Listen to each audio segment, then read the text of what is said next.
Hello world, welcome to SG's ArtFusion, and today I will be upcycling this tin can using these.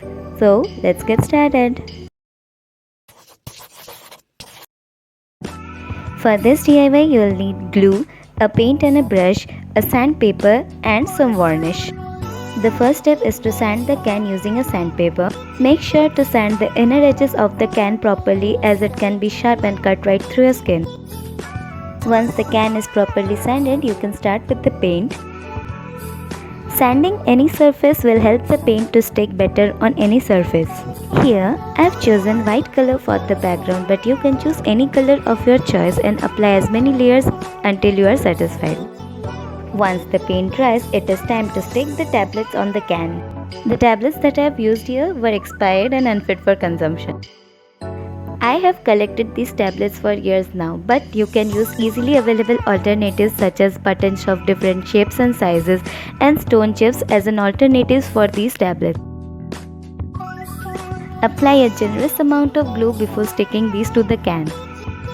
As you keep sticking the tablets on the can, you will see a nice mosaic pattern forming on the can.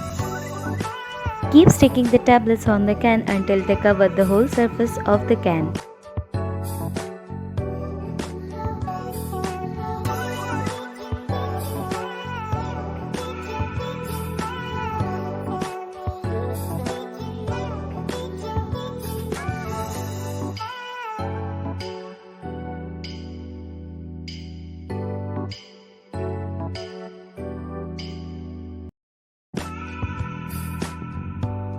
Once the whole surface is covered, keep the can aside and let it dry.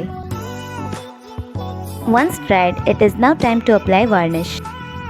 Here, I have used Mod Podge as varnish, but you can use any other varnish such as oil-based varnish or any other options that are easily available for you. And for better results, apply 2 to 3 coats of varnish. And here is our upcycled can using tablets ready.